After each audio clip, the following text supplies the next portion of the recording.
शांति।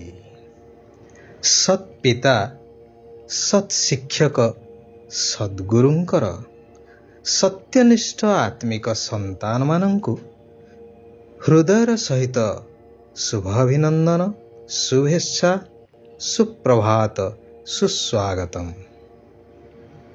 मनुष्य निरंतर डाकुछि, हे प्रभु उद्धार कर, दया कर।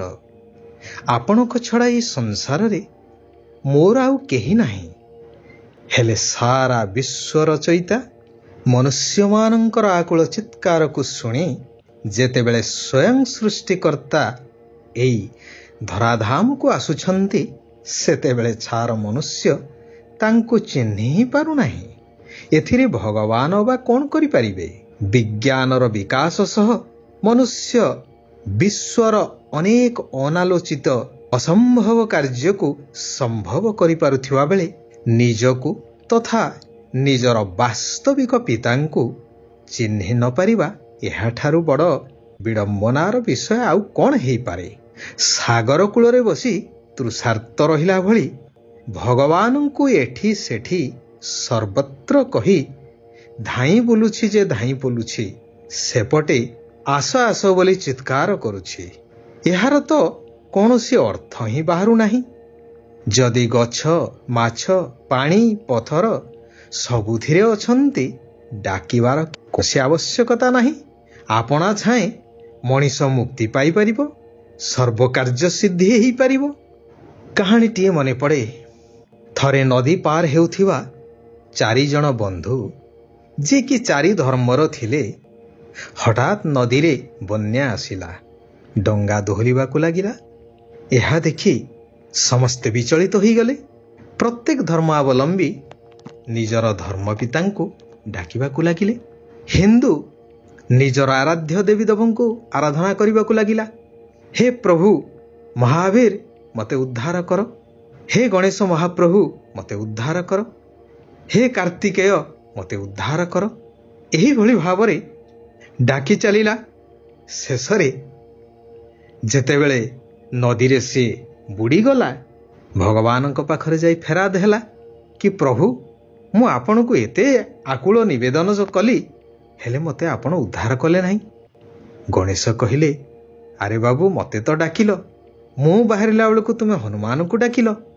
हनुमान को पचारिबारु से कहिले तुमे तो कार्तिकेय को डाकिल। एई कथा कहिबार तात्पर्य हेउछि जे पर्यंत आमे एकाग्रचित्तरे एकनिष्ठ भावरे अव्यभिचार भावरे भक्ति न करिबा बा वास्तविक भावरे कहिबाकू गले प्रकृत भगवानंकर परिचय को जानी से जे जेपरी सेही भली तांको जदि मने न पकेइबा, से पर्यंत मनुष्य आत्मा मानंकु मुक्ति आउ जीवन मुक्तिर बाट ही देखा जीव नाही। अर्थात सेमाने मुक्ति बा जीवन मुक्ति को प्राप्त करि परिबे नाही। सेथिपाई उल्लेख अछि जेतेबेले धर्मर ग्लानि हुए भगवान आसीथांती उद्धार करिबा पाई। एबे सही समय भगवान आसी कहउछंती, हे मोर मधुर आत्मिक संतानगण, भगवानंक सहित जोग रखिबा सहज करिबा पाई, अर्थात निरंतर भगवानंकर स्मृति रे रहिबा पाई एक निराकार परमात्मांकर सत्य परिचय को जानी निजर सर्व संबंध तांको सहित जोड़िबा दरकार। केतेबेले पिता, केतेबेले शिक्षक रूपरे, केतेबेले सद्गुरु रूपरे, केतेबेले बंधु। सर्व संबंध एकमात्र परमात्मा पितांक सहित जदि लागी रहिला, तेबे सही परमात्मा निरंतर ही स्मृति रे रहिबे। निजर कर्तव्य आदि करी मध्य सहजरे एवं निरंतर भावरे निजर बुद्धिर जोग सही परमात्मा पितांक सहित लागी रही पारिबो। जहा कुहा जाए अंतमति स्वगति। अंतिम समय रे ସେହି ଏକ ନିରାକାର ପରମାତ୍ମା ଭଗବାନ ଯେତେବେଳେ ସ୍ମୃତିରେ ରହିବେ, ଆମର ଗତି ସହଜ ହୋଇଯିବ, ଅର୍ଥାତ୍ ଆତ୍ମା ମୁକ୍ତି ଏବଂ ଜୀବନ ମୁକ୍ତିକୁ ପ୍ରାପ୍ତ କରିପାରିବ। ଆମେ କହୁଛେ ନା, ତମେବ ମାତାଶ୍ଚ ପିତା ତ୍ୱମେବ। ତେଣୁ କେବଳ କହିଲେ ହେବ ନାହିଁ, ତାକୁ କାର୍ଯ୍ୟରେ ମଧ୍ୟ କରିବା ଆବଶ୍ୟକ।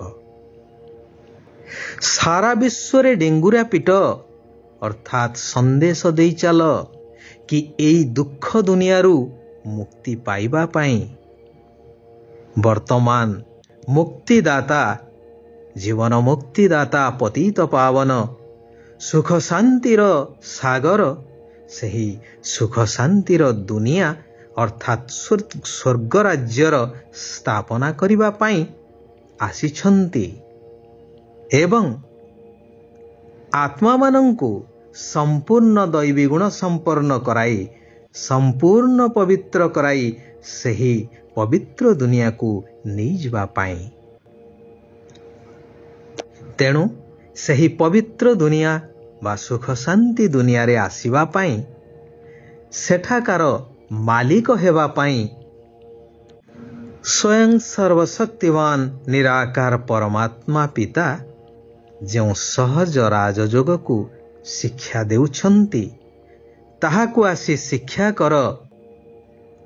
ନିରନ୍ତର ସେହି ପିତାଙ୍କ ସହିତ ବୁଦ୍ଧିର ଯୋଗକୁ ଲଗାଇ ରଖ। ଈଶ୍ୱର ପିତା କହୁଛନ୍ତି, ହେ ମୋର ଆତ୍ମିକ ସନ୍ତାନମାନେ, ଏହା ତୁମର ଅନ୍ତିମ 84ତମ ଜନ୍ମ ଅଟେ।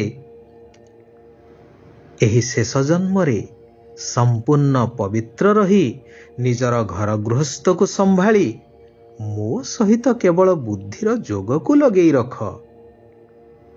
ତେବେ ମୋ ସାଥିରେ ମୁଁ ତୁମକୁ ନିଜର ବାସ୍ତବିକ ଘରକୁ ଫେରେଇ ନେବି। ସେଥିପାଇଁ ଦେହ ସହିତ ଦେହର ସର୍ବସମ୍ବନ୍ଧକୁ ଭୁଲି ନିଜକୁ ଅଶରୀରୀ ହେବାର, ଅର୍ଥାତ୍ ମୁଁ ଏକ ବିନ୍ଦୁ ଆତ୍ମା, ଏହି ସ୍ଥିତିରେ ରହିବାର ଅଭ୍ୟାସ କରି ଚାଲ। ଦୈବୀ ଗୁଣକୁ ଧାରଣ କର, ତେବେ ଦୈବୀ ଦୁନିଆ ଏବଂ ଦୈବୀ ରାଜ୍ୟକୁ ସହଜରେ ଯାଇପାରିବ। ଏବେଠାରୁ ଭବିଷ୍ୟତ ନୂତନ ଦୁନିଆ ପାଇଁ ପ୍ରସ୍ତୁତ ହୋଇ ରୁହ। ବାବା ଅର୍ଥାତ୍ ଈଶ୍ୱର ପିତାଙ୍କ ଭଳି ତୁମକୁ ତ୍ରିକାଳଦର୍ଶୀ ହେବାକୁ ହିଁ ପଡ଼ିବ, ତ୍ରିନେତ୍ରୀ ହେବାକୁ ପଡ଼ିବ। ପିତାଙ୍କର ମହିମାରେ ନିଜକୁ ମାଷ୍ଟର ଅର୍ଥାତ୍ ମାଲିକ କରିବାକୁ ହେବ। ତୁମକୁ ଡବଲ ଅହିଂସକ ହେବାକୁ ପଡ଼ିବ। ଡବଲ ଅହିଂସକ ଅର୍ଥାତ୍ ପ୍ରଥମତଃ ହିଂସା କରିବା ନାହିଁ, ରାଗ କ୍ରୋଧ ଇତ୍ୟାଦିକୁ ତ୍ୟାଗ କରିବା। ଦ୍ୱିତୀୟରେ ସବୁଠାରୁ ବଡ଼ ହିଂସା ହେଉଛି ବିକାରର ଅଗ୍ନିରେ ଜଳି ଅନ୍ୟକୁ ଜଳେଇବା। ତେଣୁ ଏହି ଉଭୟ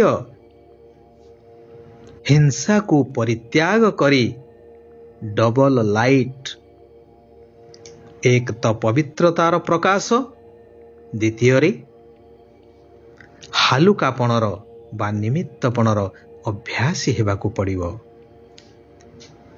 ସାରା ବିଶ୍ୱକୁ ପବିତ୍ର କରିବାର କାର୍ଯ୍ୟରେ ଭଗବାନଙ୍କର ସହଯୋଗୀ ହେବାକୁ ପଡ଼ିବ। ଭଗବାନ ବରଦାନ ଦେଉଛନ୍ତି, ଜ୍ୱାଳା ସ୍ୱରୂପର ସ୍ମୃତି ଦ୍ୱାରା ନିଜକୁ ପରିବର୍ତ୍ତନ କରି ବ୍ରାହ୍ମଣରୁ ଫରିସ୍ତା ତଥା ଫରିସ୍ତାରୁ ଦେବତା ହେବାକୁ ପଡ଼ିବ।